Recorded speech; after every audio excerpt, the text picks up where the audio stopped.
Hey Waffle Gang, I do hope you're well. My name is Mark and today we're checking out some more Reddit stories, and if you do love a Reddit story, why not consider hitting that like, subscribe, maybe that notification bell too, and let's crack on with today's first story. Much love guys. Now today's first story comes from Raspberry1, who says, "Am I the arsehole here for considering calling off my wedding because my fiancée refuses to sign a prenup after I found out she has massive credit card debt? I'm just a middle-aged man supposed to be getting married in a few months to my fiancée. We've been together for 3 years, engaged for 1, and for most of that time, I genuinely believed we were on the same page about life values and most importantly, honesty. For background, I've worked hard to build a stable financial foundation. I'm not wealthy, but I own my home outright, have no personal debt, and I've been saving and investing since my early 20s. It's been a priority for me, especially since my parents went through a nasty divorce that ruined both of them financially. About a month ago, while we were discussing wedding costs, I brought up a prenup. Not in a cold or controlling way, I just wanted to protect the life I've worked hard to build. I was upfront that I'd still be fair and the agreement wouldn't leave her with nothing. I expected an adult conversation. Instead, she immediately got defensive. She said things like, "So you're already planning for a divorce? And I thought we trusted each other."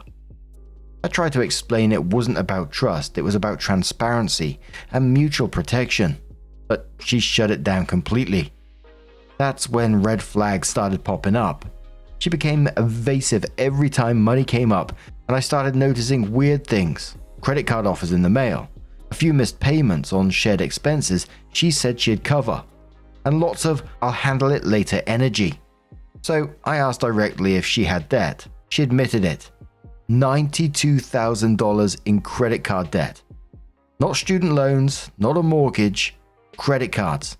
She said it accumulated over the years from unexpected expenses and a few dumb splurges, but she never told me about any of it until I forced the issue. I was stunned. We're about to merge lives. This woman was about to legally become my spouse, and she didn't think I deserved to know that she was 6 figures in the red. I told her this made the prenup non-negotiable for me. I need to protect myself not just emotionally, but financially. I told her I was willing to still move forward, but not without something in writing that protects my premarital assets. She lost it, called me selfish, said I was turning love into a business deal, said my house and money should be hers too if we're truly a team. Since then, she refused to talk about the prenup again, and we're barely speaking. Even her mother called me and accused me of humiliating her daughter and being materialistic. All I want is to not be liable for a debt I didn't create, and to make sure the life I built before this relationship is protected. So now I'm seriously reconsidering the whole wedding. Not because she has debt, but because she hid it, then refused to take responsibility, and now is treating me like the bad guy for trying to protect myself. I'm almost certain that she could pay her debt since she is a part partner in a friend's business, but she just refuses to. Am I the arsehole here for thinking about walking away?" Sweet Interview says to this one, "Not the arsehole. I'm glad you found out before you got married, and I'm more glad you didn't push on purely as you love her. She showed you clearly she cannot be trusted and finds no fault lying to you. That all she was actually wanting was for you to be liable for her debts and for her to get her hands on your savings so she can keep spending. Without respect, trust and love, there can be no marriage. As hard as it is, she couldn't have loved you if she was happy to lie and trap you with her debt. I'm just glad you brought up the prenup, or you might never have discovered the truth." Opie responded saying, "Yeah, for me, trust is the most fundamental thing in marriage. That's why I chose to let go." Honest Weird says, "Not the arsehole, you definitely did the right thing. It is a huge red flag, and credit card debt meant it could even go up if she spends money all the time she doesn't have." Opie says, "And the thing is, she has the ability to pay all these since she's earning passively from her friend's venture. I don't know where her income went." JRM says, "If she was hiding this from you, she likely was hiding more things, and that includes where the money went." Alexan says, "She clearly prioritized her comfort over financial transparency. That's a huge breach of trust." And that last comment was exactly it. It's just such a huge, massive breach of trust. No, this isn't just about the 92k debt, which is absolutely shocking in itself. 92k. And that's not through education or anything like that. It's just flitted away by the sounds of it, OP said. But it's about like hiding it, the concealment of it. Important financial information like that when you're getting married, and then her reaction to it afterwards. When you're tying finances in a marriage like this, it's just so important that this kind of information comes out up front. And quite simply, you're not being materialistic in this. You're protecting yourself from a debt that you didn't create. 92k, again, that's so huge. And I thought you was being quite reasonable in this situation, because I was like, I would be seriously reconsidering everything. Like we said at the very beginning, a huge breach of trust in this. You offered her a prenup. If she's not willing to accept that, then, you know, that's out. Definitely out. But at some point later, OP does come back in to update their post and says, so I wasn't planning to come back, but a lot of people messaged me, and honestly, it's been a hell of a few days. Figured I'd give an update. So yeah, the wedding is officially off. After I posted, I tried one more time to talk to my fiancée. Well, ex now. I told her I wasn't trying to be cold or controlling, I just needed to protect myself. I also said that if the roles were reversed, I'd completely understand if she wanted to do the same. I told her I could still move forward with the wedding if we signed a fair prenup, one that clearly said her debt is hers and my home and savings are mine if things go bad. I also said I'd go to therapy or counseling with her if this felt like a deeper trust issue. She didn't take it well. She said again that the prenup was an insult and I was basically planning for divorce.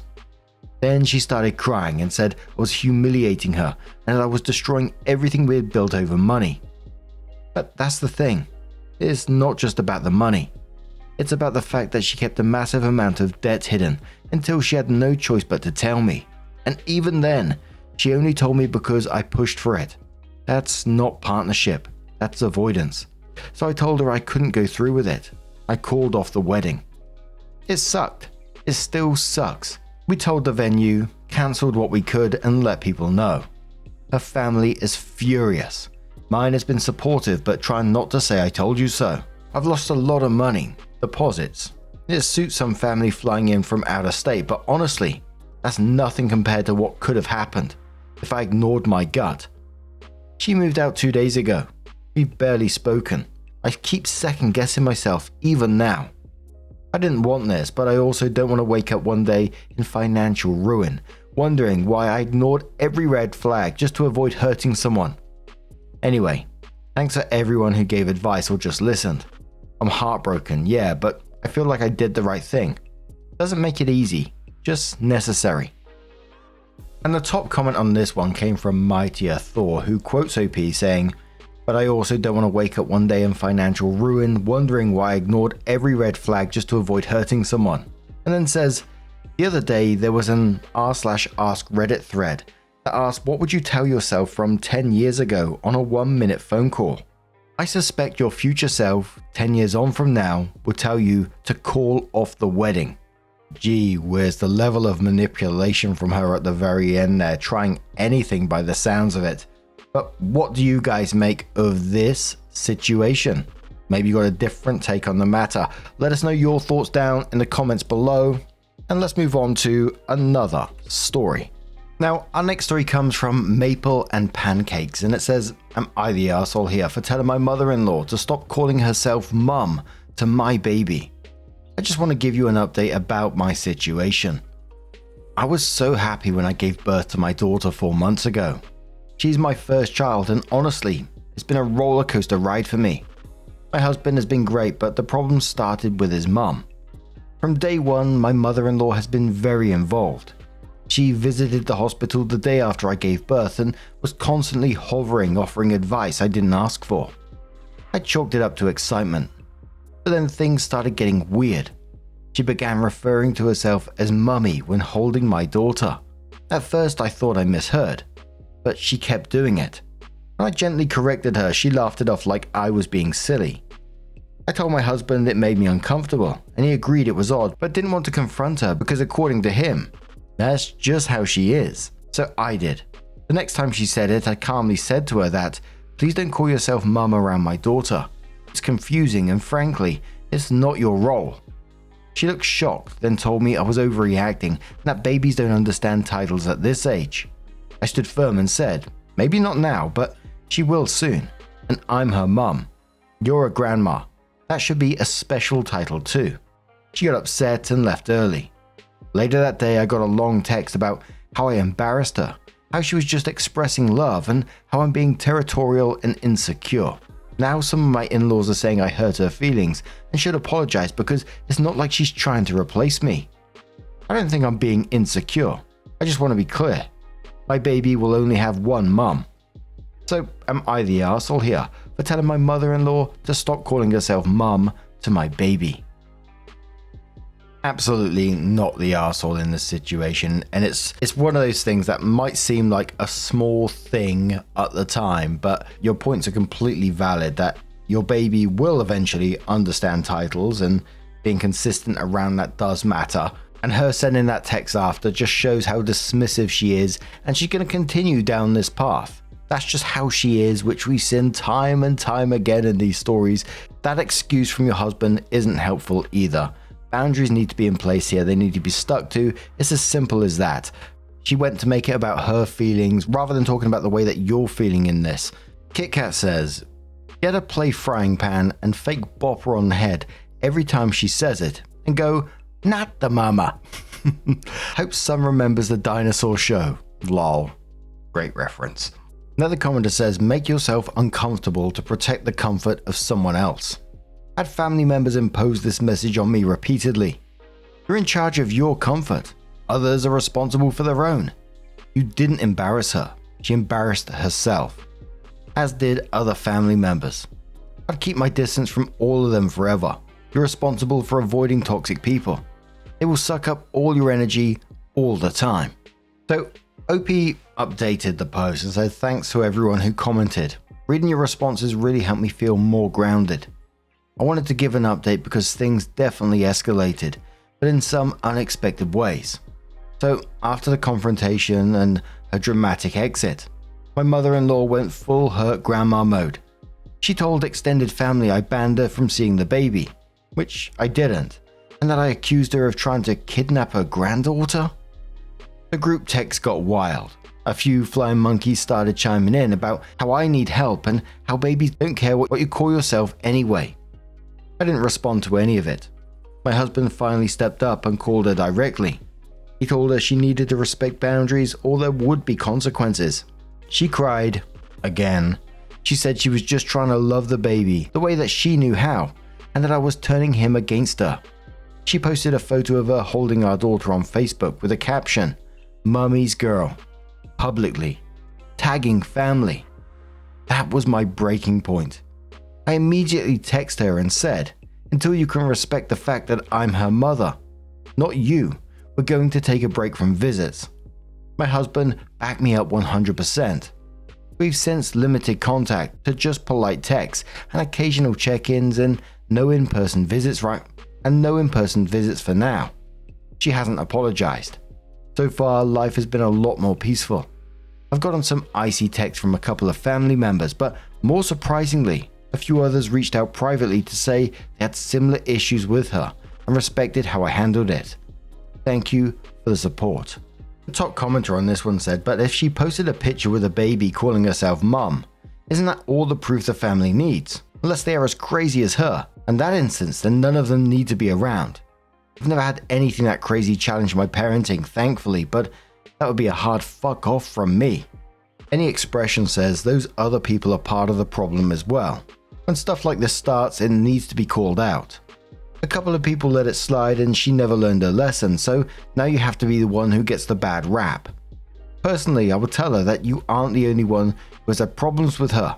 Wouldn't go as far as to out them, but she needs to know she's fully in the wrong, and it's not just you that thinks it. Pink Raku says, oh my god, that's next level crazy. I'm so glad your husband is backing you up and you got some validation from other family members. That's actually a little scary, like in Hand That Rocks the Cradle scary. I was certainly getting those vibes whenever we see stories like that. That's the first story that comes into my mind. It's a story that I remember watching when I was younger. absolutely terrifying. But what do you guys make of this situation? Let us know your thoughts down in the comments below. Let's move on to another story. Now, our next story comes from Standard Passage 7787, and it says, "Am I the arsehole for refusing to get my best friend a wedding gift? I, 23 female, have known my best friend, 24 female. Let's call her Maria, since we were babies. We have been inseparable our whole lives, and she is like a sister to me. We both grew up in a poor area, and our families struggle a lot with money. We are both in our final year of college now, and I don't have a lot of money to spare. I have lots of student debt, and I work 2 jobs to have enough money for food and rent, etc. We both go to a very prestigious college, so we have worked very hard to get where we are. Around 6 months ago, Maria met a guy at the shop she works at called Mike, 33 male. They started dating pretty quickly, and Mike is very rich. He's the definition of living off daddy's money. At first, I was a little bit skeptical, as obviously Mike is quite a bit older than her, but she seemed happy. After a month of them dating, Maria had changed a lot. She was missing lectures and tests to go on last-minute holidays to Dubai, Paris, New York, etc., and always coming back with designer accessories. After 3 months, she moved in with Mike, which upset me, as I had to sell our shared apartment because I could not afford rent by myself. I thought they were moving very quickly, but I didn't want to seem jealous or petty by bringing it up. Around a month ago, Mike proposed to Maria, and she accepted. I was happy for her, but after she told me her plans, I was shocked. Maria's dream since we were kids was to work for NASA, and she has worked so hard for this. She has taken internships there and was planning to apply there for next year. But her new plan is to get married, graduate college, and move to LA with Mike and become a housewife. The wedding is planned for this December, and it is the most lavish, expensive wedding that you could think of. Her bridal shower is next week, and she has asked me to be her maid of honor. While I don't approve of her plans, of course I said yes. She's invited me and some of her new, rich friends she's met through Mike to the shower, and she's made a group chat with all of us in. She sent us a list of the presents she wanted, which took me by surprise because this list included designer items and luxury furniture that I could not afford. The cheapest was $550. I'd planned to get her something sentimental and personal, not designer brands. While all the bridesmaids were discussing in the chat what they would buy for her, I messaged her privately and apologized that I wouldn't be able to buy anything. She completely went off on me, saying that my financial issues shouldn't get in the way of her wedding. I got pretty upset, as this isn't the Maria I've known my whole life, and she is well aware of my issues with money. I told her that if this is the way she's acting, I wouldn't buy her anything at all. She removed me from the wedding party chat, and I've had several angry messages from Mike and the bridesmaids telling me what a horrible friend I am. I'm very conflicted about whether I'm in the wrong. Am I the arsehole? I think overall in this that the sudden switch around, she abandoned her NASA dreams for this relationship, the personality changed so quickly, isolating from old friends, completely different lifestyle, all of that is really concerning, but ultimately, I think it's one of those ones where people grow apart, people change. She's clearly changed in this situation, and because if you think about it, I would never look at one of my friends like that. I would never expect them to expend any amount on whatever event it is. If someone said to me, I can't afford that, you'd be absolutely fine. I wouldn't expect that kind of money anyway, by the way, but just to say, if someone said that they couldn't afford anything, it doesn't matter. You value the actual friendship, and that's what it's all about. So for me in this, I kind of just look at it as like parting ways. I know it's a horrible way to do so, but it comes across as she's a changed person now. But Prudent Border says, not the arsehole, but your friendship is over basically. Her values have changed. She isn't the same person anymore. And honestly, there are some massive red flags in her relationship. You cannot help her in this regard. It's time to let her live her life the way she wants. Your lives aren't compatible anymore. She's placing a gift over your shared history and what your friendship means. To be honest, being a bridesmaid is very expensive, and with her taste, it will be even more so. It sounds like she's putting having an expensive lifestyle over her own dreams. I think you need to do what's best for you. Do not go into debt for this wedding. I would decline being a last of the wedding party due to financial reasons. If she is a true friend, she would understand. Falcon says, yep, would not be surprised if Maria wants a weekend luxury bachelorette in Turks and Caicos or something just as extravagant. Prudent Border says, yep, honestly there is no way OP could financially handle her expectations. You have to love the guilt card though. Her old friend is only happy to spend other people's money, but if it means so much to her, she would cover the costs. Captain says, not the arsehole. She dumped you with a shared apartment that you can't afford, and then is mad that you can't afford things. And your financial situation shouldn't ruin their wedding. Like, what? Does she think you're out here being poor just to spite her? Does she think that you just fall behind on your bills and skip a few meals so she can have a fancy handbag? This girl doesn't care about you, and she's made it very obvious. OP comes in with an update around half a month later and says, thank you everyone for your comments.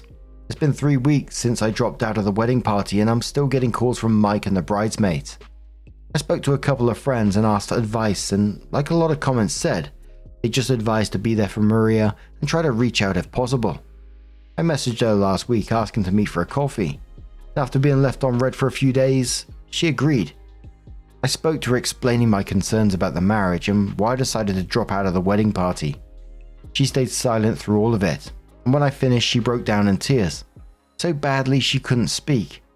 I took her back to my place, and once she calmed down, she explained what was really happening. Like I said, Mike lives off his parents' fortune. Turns out his parents had a deal. He could only continue using their money as long as he got married by 35.